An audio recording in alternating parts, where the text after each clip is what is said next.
Hi, I'm Rose Cushing, host of Carolina Hoofbeats TV. Today we're in Trenton, North Carolina, where we're catching up with Jessica Shively. And some of you met Jessica at our expo, and you know what a great hand she is and what a wonderful person she is. But something you didn't know is Jessica is actually certified in therapeutic riding and has that program. She works with veterans that need help with PTSD. She teaches riding lessons and she trains horses. So no small feat. I know you're going to enjoy getting to know her better. So stay tuned. We'll be right back. At this year's Horses Got Talent, come out and see horses perform in ways that you've never seen before. Drill teams with horses and humans working in unison. Be thrilled watching vaulting teams perform gymnastics on horseback. Be amazed at horses performing without any tack or ropes attached to their body in the Liberty class. Watch the beautiful pageantry of the freestyle as horses and riders perform to music. Demos from all types of equine disciplines, maybe even a visit from Santa himself. Ho, ho, ho! Merry Christmas! Shopping, good food, and loads of fun. Horses Got Talent. Make your plans now and bring your entire family. Merry Christmas. So Jessica, tell me a little bit about your background with horses. Where did you start? I started riding at a place in Metamora, Illinois. It was called JR Stables. It's actually still a riding facility. The young woman that runs the place, her and her daughter, have done amazing things with it. And my grandpa took me there when I was about 6 years old. And from then on, I've just had a really great passion for horses. So you took lessons there and did some chores and really learned about caring for them? Yes, so I started out taking lessons. My grandpa kind of took me there just to stay out of trouble, and it worked, for the most part anyway. And, you know, that was my first job that I had, so I mucked out stalls and did all of that in exchange for lessons. And then I started assisting Jeannie and just really held on to that place even throughout the Marine Corps and everything. And that inspired you to do horses for a career? Most certainly. So Jeannie has been a huge role model in my life, along with, you know, my grandpa. So I always wanted to do what she did. I wanted to be instructor. I wanted to be a trainer. I wanted to be with horses every single day. You know, I wanted her facility. Sure. You know, I just, because it was just amazing. And to see the lives changed even with what she was doing. It was really cool. So, you know, I got accepted to the college that she went to, which was a 2-year equine college. However, my idea of things kind of changed, so I decided to join the Marine Corps instead. And I mean, even throughout the Marine Corps, I would always go back there and see one of my horses that I have currently. His name is Rocket. He was used in the lesson program there. And, you know, whenever I would go back, she would allow me to ride him and kind of hang out with him. And then when I deployed, she had asked me when I came back from deployment if I wanted to buy him. And of course I said yes. So Rocket's my main man, along the side, you know, husband first, but he's my main man. Right. So what did you do in the Marine Corps?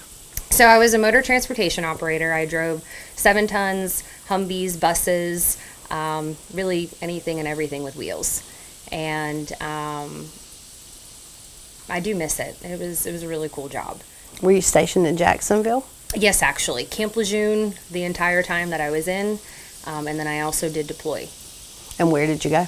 I went to Iraq for about a year. Mm-hmm. And being a female Marine, it was definitely a good experience because I wasn't on the base all the time. I did go outside the wire.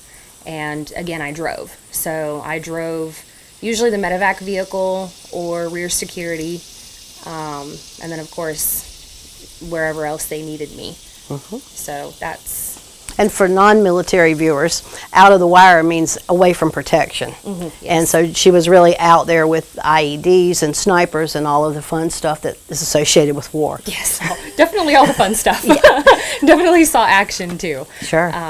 And you know, like I said, it was a good experience though. I don't regret anything that I've been exposed to because it's definitely made me the person that I am. So. So driving the medevac vehicles gave you some medical training, I guess, basic stuff and experience with, you know, things that could happen. For sure, and then how to get somewhere fast. Sure, and how to stay cool in an emergency. And yes, most certainly. Most certainly. So when you got out of the Marine Corps, you decided to come right into your horse career? Well, Josh, which is my husband, he made it possible to bring Rocket home from Illinois because he was boarded there for a long time. You know, and then when we decided that we wanted to stay here, we wanted to plant our roots here, he made it possible to bring him here. And I have a little cousin that I met after my dad passed. So, you know, my aunt, she had us come out, and we went to visit them for a little while, and kind of lost my train of thought there for a minute. So your little cousin rode horses? Yeah, so he does therapeutic riding, and I had never really known much about it. So she had invited us out to actually see one of his lessons, and he's nonverbal, and so he's autistic? He's not diagnosed as autistic, but he does have some other diagnosis. So, you know, he doesn't like certain textures, and he's not super talkative. You know, sounds and lights and things can kind of bother him. Super sweet. And anyway, we got to see his lesson, and, you know, when he was telling all the sidewalkers, you know, away, like, he's got this. And he was on a, you know, a normal size horse. And how old was he? At this time, I believe he was about 6 or 7, I think. It's been a while.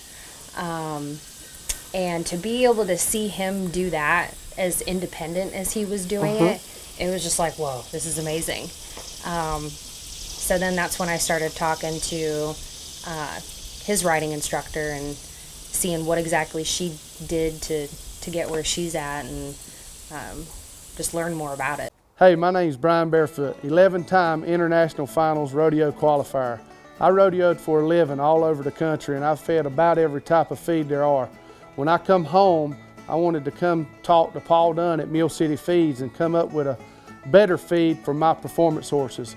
That resulted in Maximum Prime horse feed. It's got alfalfa, probiotics, beet pulp, everything that performance horse is looking for. So if you need a feed for your performance horse, come see Paul Dunn.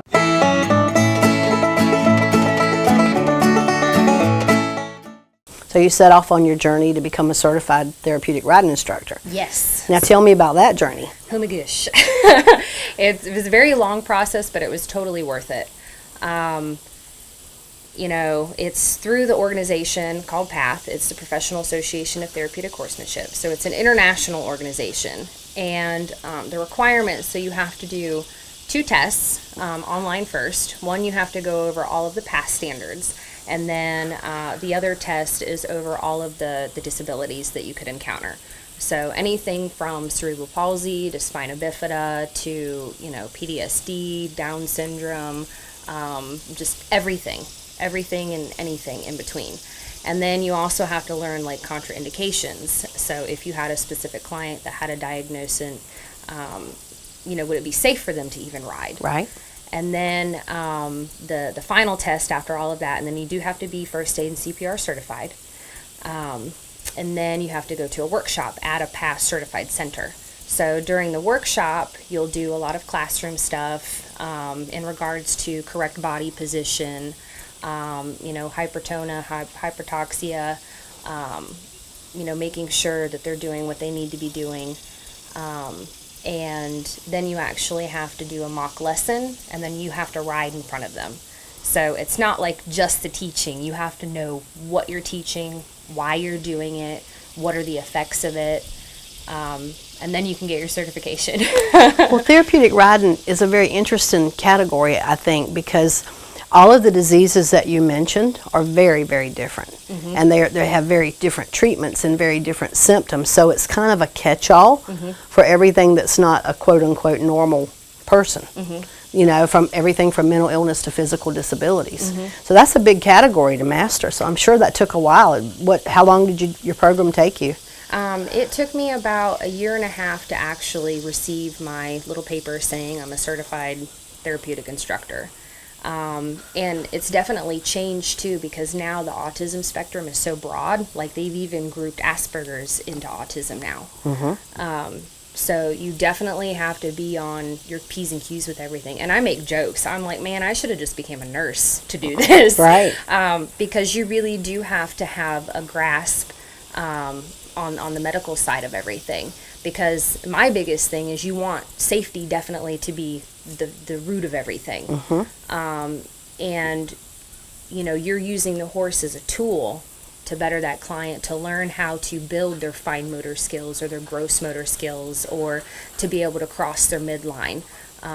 So, you know, all of those things definitely have to be taken into consideration.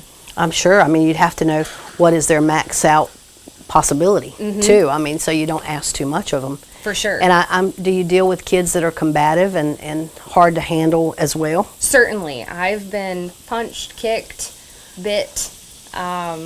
You know, it's kind of like with horses. You experience all those things too. I guess you have to get past it just like you do with the horses and you do. get their respect. And you can't hold it against them. Right. So, you know, it's not their fault that they're acting that way. And, you know, even like a horse, they've got two sides of the brain, you know, fight or flight, and then that thinking side. So even with these students, you really have to tap into that thinking side and get them to understand, okay, you know, something as simple as, I want you to reach for that ring on the side of the arena. Well, how can you get them to do it? The same with how you would ask a horse to do something. You know, you have to figure out how to communicate with them. Right. And it's pretty cool to see. I'm sure. Once you can actually get to the end goal. We did a show once with a kid with autism, and he had been in his same school 3 years and couldn't tell you any of his teachers' names. He knew every horse name at the barn, every student's name, and every trainer's name, and could, you know, recite them right off with no trouble. So horses have amazing power to heal. I mean, we all know that, but it's so rewarding to see it come to fruition and really make a difference in these folks' lives that nothing else can. Hi, I'm Vicki from Double L Tack and Feed in Coates, North Carolina. Today I'm going to show you one of the hottest brands of cowboy hats out on the market. It's the American Hat Company. When you purchase a cowboy hat made by the American Hat Company, you can be assured you're getting a stylish, durable, and quality cowboy hat. We at Double L Tack and Feed stock a wide variety of cowboy hats from the American Hat Company. The straw hats are double lacquered and double pressed, which makes them one of the most durable cowboy hats out on the market today. The felt hats, they're hand finished. They're available in several different colors and anywhere from 6X to 1000X. We are your authorized American Hat dealer. If we don't have what you're looking for, we will be more than happy to special order a custom hat just for you. You can select the crown, the brim style, the brim width, and everything about it. So come see us at Double L Tack and Feed. We're located in Coates, North Carolina, off of Highway 55, 1 mile outside of Coates, between Coates and Andrew. We would love to help you choose your cowboy hat from the American Hat Company. So now that you're a certified path instructor, can clients' insurance reimburse you for their treatment so it's not all out of pocket? Yes, they can. So in the last couple of years, this is fairly new. We actually are a certified vendor through Trillium Health Resources, which they're affiliated with Medicaid.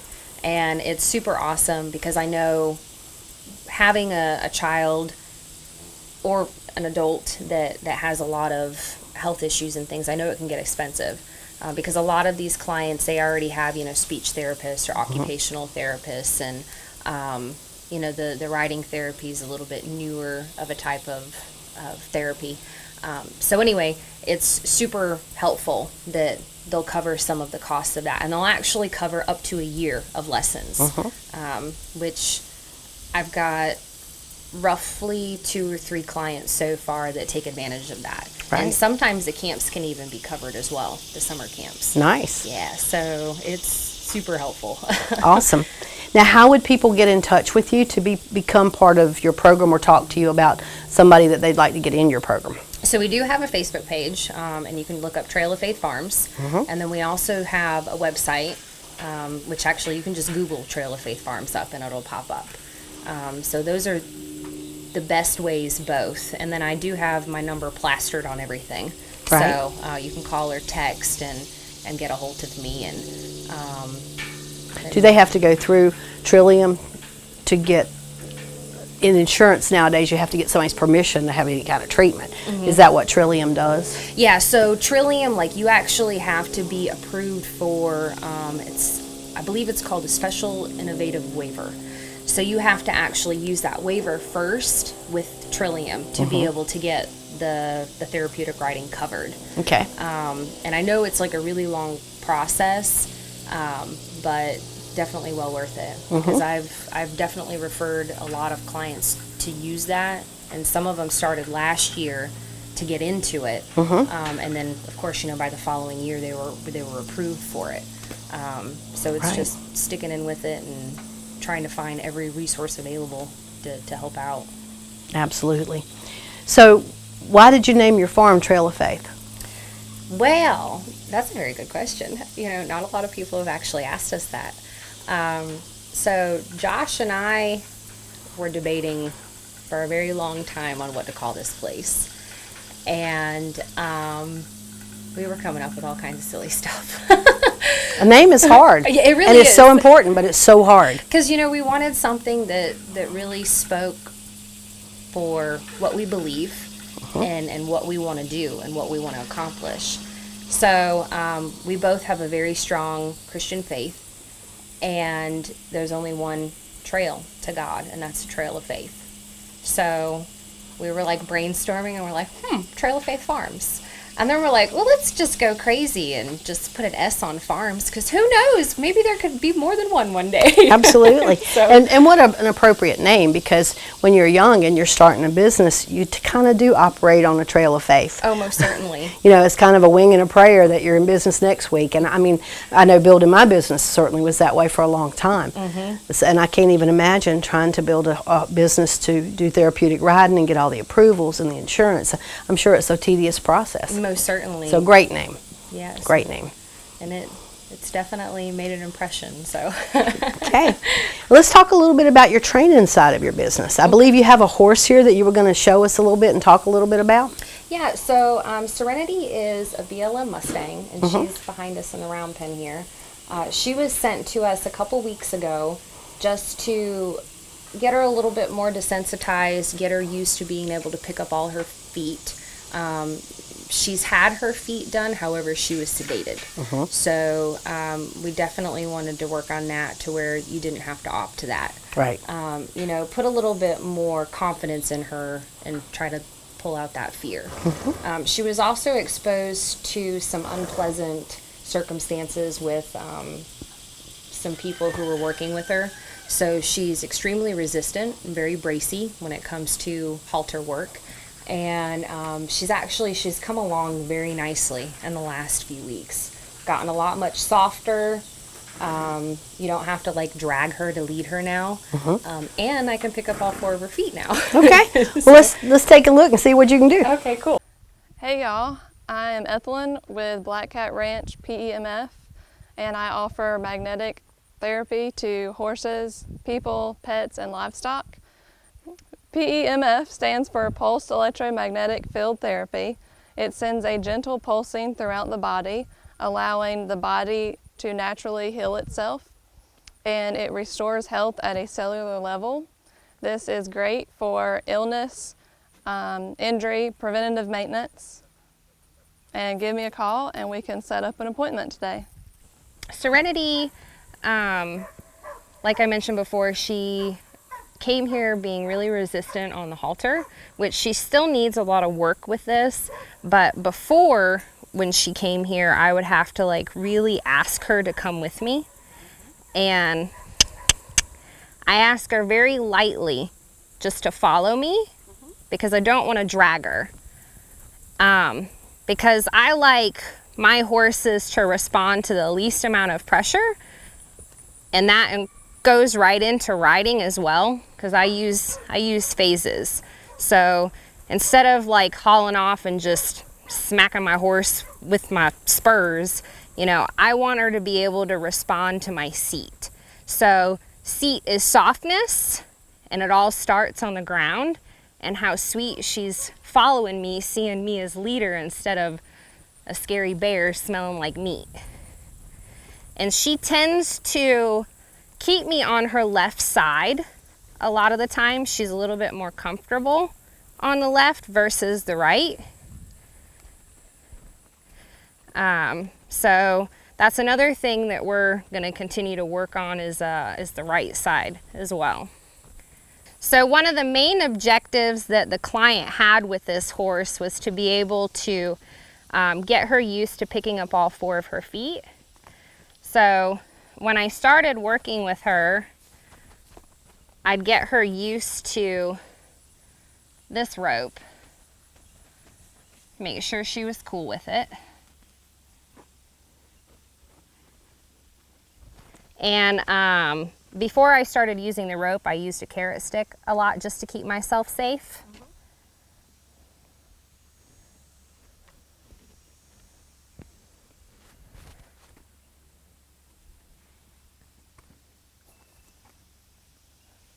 Good girl. And I've noticed with her that when she was worked with beforehand, you see how she'll continue to move her hindquarters over, and she's kind of paying attention to flies a little bit more than she's paying attention to me. So I prepare her first in asking her what I want.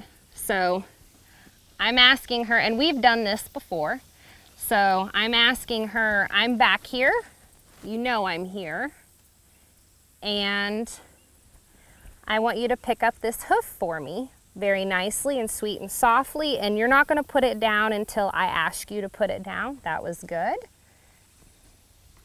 So now that she knows that I'm here and she needs to stand still, then I'm going to ask her to pick up the hoof,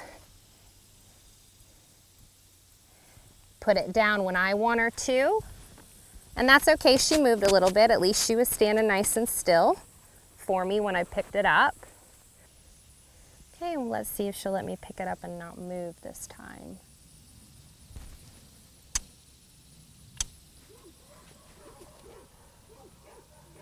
Good girl. Very good.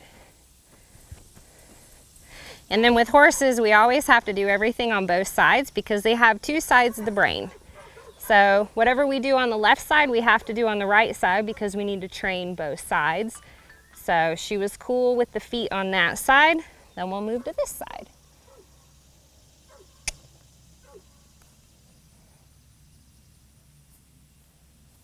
Good girl.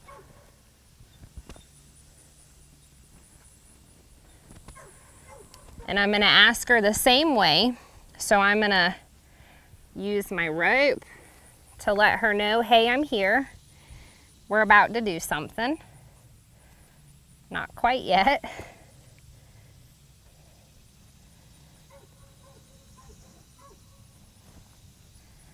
Okay, now we're ready. I want you to pick up the hoof nice and soft for me. You'll put it down when I ask you to, or excuse me, when I let you to. And then I'll ask her again. Good girl. And that was the right answer. She stood there nice and still for me.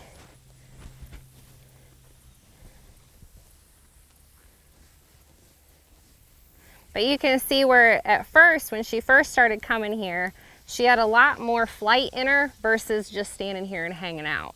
Where now she'll seek me in certain situations. She'll look at me and be like, okay, is this what we're supposed to be doing? Is this okay? And then I can relax and I can hang out.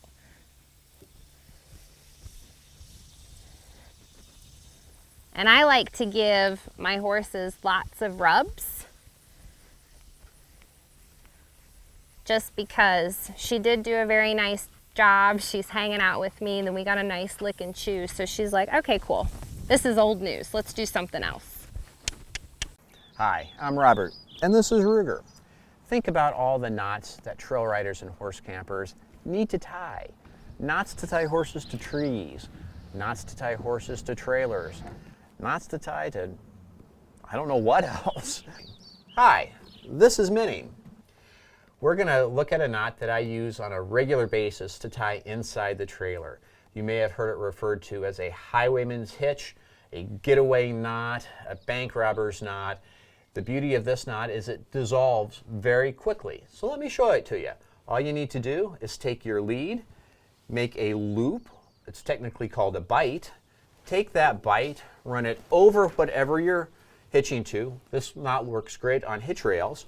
Take it to the left of your standing end or pony end and the working end of your lead. The working end needs to be in the middle. Take that working end, run it over and around that first loop or bite. Take it over and around the second to form a second loop or bite. Stick it through the first. And now you're going to take the pony end and snug this up.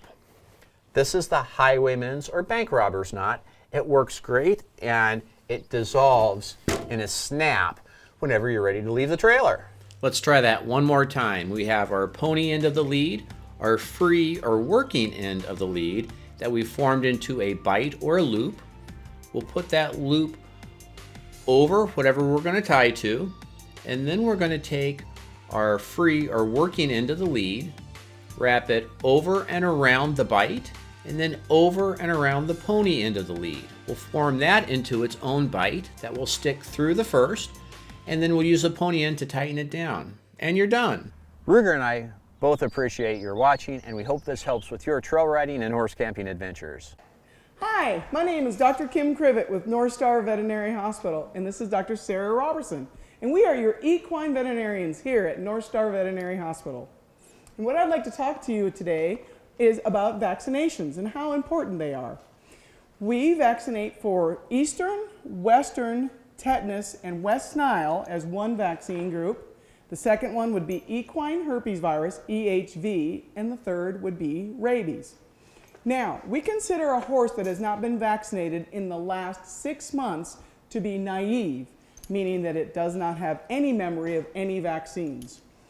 So if you have just received a horse and don't know its vaccine history, or they said, oh, it's been up to date on vaccines, but we don't know the date, it's better to vaccinate them now and again in 3 weeks. Then your horse will have full immunity for 6 months.